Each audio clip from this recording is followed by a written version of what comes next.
Jorge Negrete, el charro que vendió su alma a la pantalla. Milzuelkeun, Ciudad de México. Las filas dan la vuelta a la manzana. El cine Olimpia está repleto hasta reventar. En la pantalla aparece un hombre con traje de charro bordado, bigote impecable, voz que retumba como trueno. Si quieres a una mujer, dícelo con la mirada. Canta Jorge Negrete mientras toda una nación se enamora. Este es Jorge Negrete, un militar, un cantante, un ícono.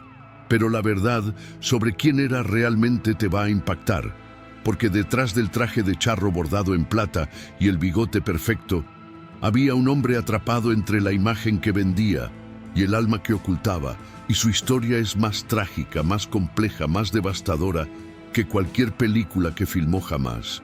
Guanajuato, México, 30 de noviembre de 1911. Nace un bebé. Sus padres lo llaman Jorge Alberto Negrete Moreno, hijo de un militar, el teniente coronel David Negrete Fernández, un hombre duro, disciplinado, frío. Una casa donde no se hablaba de amor, se hablaba de honor, donde no había abrazos, había órdenes. Desde niño, Jorge supo que tendría que ser perfecto. No había espacio para errores, no había espacio para debilidad.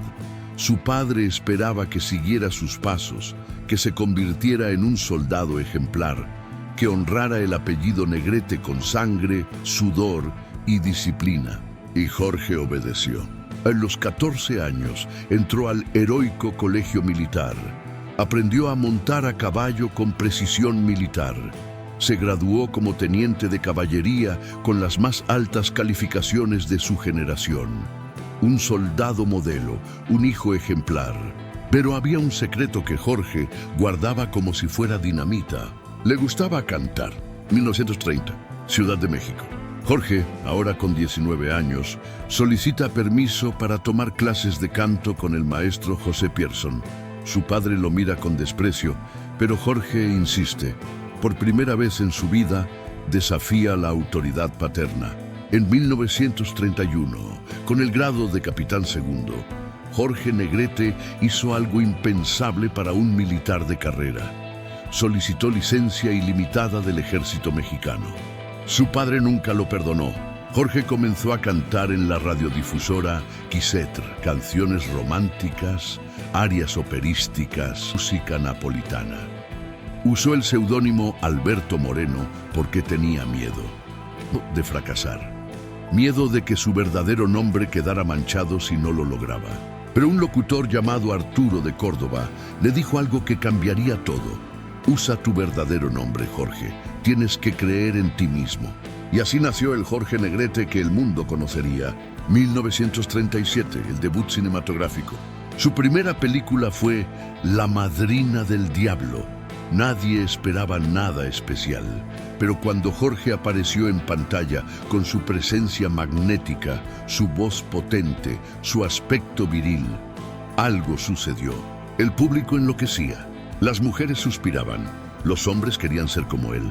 Jorge Negrete no era solo un actor, era la personificación del macho mexicano idealizado, valiente, galante, protector, romántico, el charro perfecto.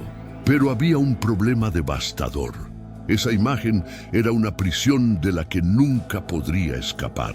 1941, Jalisco, no te rajes. La película que lo catapultó al estrellato absoluto. Jorge Negrete se convirtió en una superestrella de la noche a la mañana. Toda Latinoamérica conocía su nombre. Y en ese set conoció a una mujer que cambiaría su vida para siempre. Gloria Marín. Gloria era hermosa, talentosa, magnética. La química entre ellos era explosiva. Se enamoraron con una intensidad que bordeaba la locura. Había un problema. Jorge estaba casado con Elisa Christie, una bailarina cubana que estaba embarazada de su hija Diana. Pero el amor por Gloria era más fuerte que cualquier compromiso. Elisa, con dignidad absoluta, decidió divorciarse. No quería compartir a su esposo, no quería las migajas de su atención. Se fue, llevándose a la pequeña Diana, y Jorge apenas luchó por retenerlas. Durante 11 años, Jorge Negrete y Gloria Marín fueron la pareja de la época de oro del cine mexicano. Filmaron 11 películas juntas, vivieron juntos, adoptaron una niña llamada Gloria Virginia. Parecían inseparables, pero la perfección era una ilusión. La oscuridad detrás de la pantalla. Jorge era un hombre atormentado por contradicciones brutales. Adoraba a su madre con una devoción enfermiza. Emilia Moreno era el centro de su universo emocional. Cuando Gloria intentaba establecer límites con su suegra, Jorge la traicionaba eligiendo a su madre una y otra vez. Jorge no podía ser cariñoso con Gloria cuando su madre estaba presente. No podía mostrar afecto, no podía demostrar amor. Para Gloria era una humillación constante, un recordatorio de que ella nunca sería lo más importante en la vida de su pareja. Los rumores de infidelidades empezaron a circular como veneno. Se decía que Gloria había sido vista con Abel Salazar, su antiguo amor. Se decía que Jorge tenía aventuras con otras actrices. La confianza se rompió como cristal. Me introdujo María Félix. Durante la filmación de El Peñón de las Ánimas, Jorge conoció a una mujer que se convertiría en su némesis y eventualmente en su esposa, María Félix. Desde el primer momento, se odiaron con una intensidad visceral. Jorge había exigido que Gloria Marín fuera su coprotagonista. El director Miguel Zacarías eligió a María Félix, una debutante sin experiencia. Jorge estaba furioso. ¿Con quién se acostó para conseguir el papel principal?, le preguntó con desprecio. María, sin pestañear, respondió: «Usted lleva más tiempo en este negocio. Debe saberlo mejor que yo». La guerra había comenzado. Durante 10 años, María Félix y Jorge Negrete se detestaron públicamente. No se hablaban, no se miraban. Su odio era legendario. Pero el destino es perverso. 1952, el año que cambió todo. Mayo de 1952. Jorge Negrete anunció su separación de Gloria Marín después de 11 años juntos. Explicó que el trabajo los había separado, que ya no se veían, que el amor se había desgastado. Gloria quedó devastada. 3 meses después, Jorge anunció algo que sacudió a todo México. Se casaría con María Félix. ¿Cómo era posible?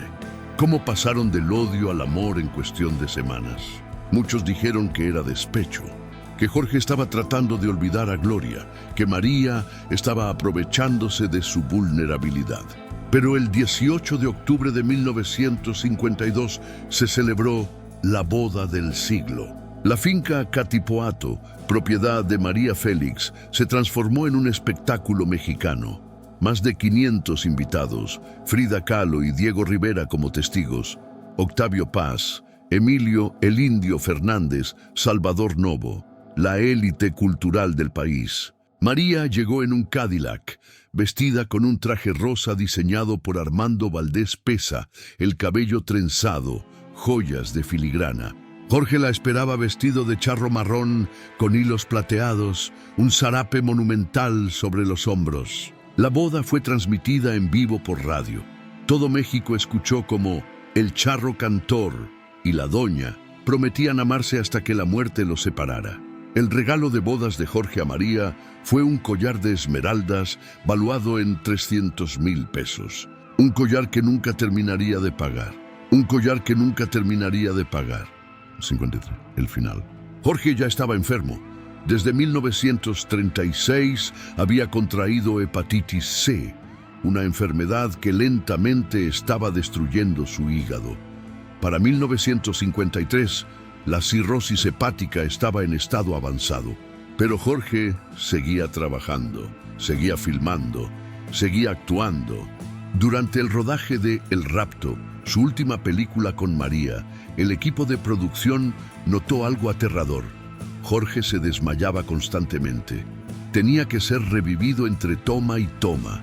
Su rostro se veía cansado, demacrado, enfermo. Pero se negaba a detenerse.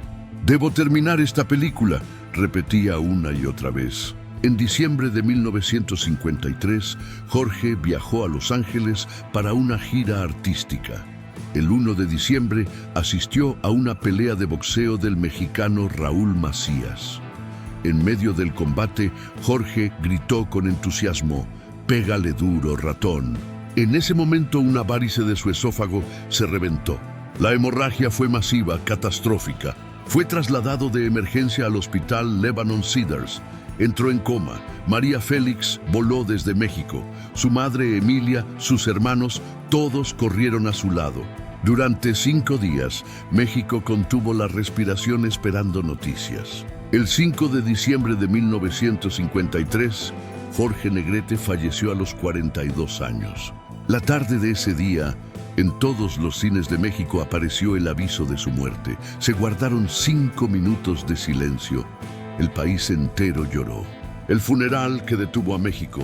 Cuando el avión del gobierno federal aterrizó en el aeropuerto de la Ciudad de México, trayendo los restos de Jorge Negrete, más de 10,000 personas esperaban en la pista. 500,000 de personas bordearon el trayecto desde el Teatro de la Asociación de Actores hasta el Panteón Jardín. Una valla humana interminable de admiradores llorando, gritando, despidiéndose de su ídolo. Por decisión presidencial de Adolfo Ruiz Cortines, el cuerpo de Jorge fue velado en el Palacio de Bellas Artes, cubierto con la bandera nacional. Pedro Infante, su supuesto rival en las pantallas, estuvo presente en el funeral. No eran rivales, eran amigos. Pedro incluso había visitado a Jorge en el hospital, llevándole juguetes para distraerlo del dolor. María Félix, devastada, vestida de negro, lloró públicamente. «Nunca pensé regresar a México así, con esta pena tan honda que me está matando».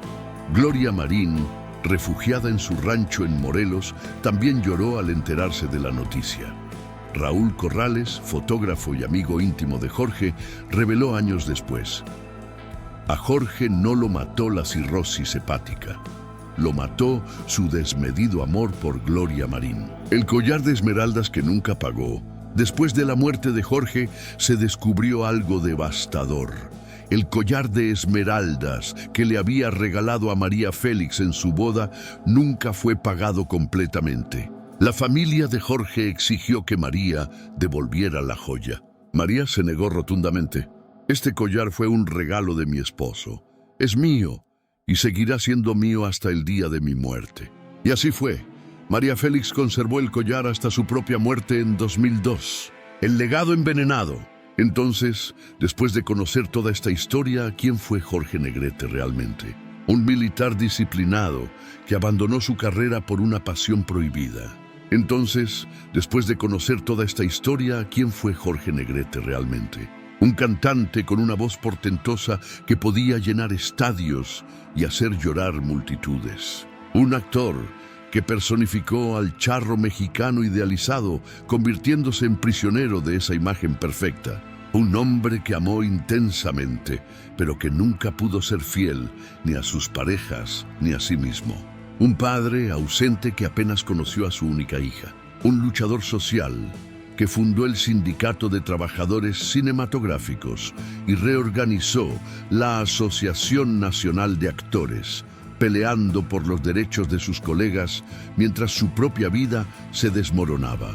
Jorge Negrete vendió la imagen del charro perfecto, del macho mexicano idealizado, del galán irresistible, y México se la compró completamente. Pero esa imagen lo consumió vivo. Un hijo que adoraba a su madre con una devoción enfermiza que destruyó sus relaciones. Nunca pudo ser vulnerable, nunca pudo mostrar debilidad, nunca pudo ser simplemente Jorge, el niño que quería cantar, el hombre que necesitaba amor, el ser humano frágil detrás del traje de charro bordado. La pregunta que queda flotando, hoy, más de 70 años después de su muerte, todos conocen la voz de Jorge Negrete. Todos han escuchado México lindo y querido al menos una vez en su vida. Todos reconocen al charro cantor. Pero ¿alguien conoció realmente al hombre detrás del personaje? ¿Alguien vio a Jorge Negrete sin la máscara? ¿En algún momento logró ser él mismo o murió siendo únicamente la imagen que vendía? Tal vez la verdadera tragedia de Jorge Negrete no fue morir a los 42 años. Tal vez la verdadera tragedia fue nunca haber vivido siendo quien realmente era. Porque al final, Jorge Negrete no solo vendió su imagen, vendió su alma a la pantalla. Y cuando quiso recuperarla, ya era demasiado tarde.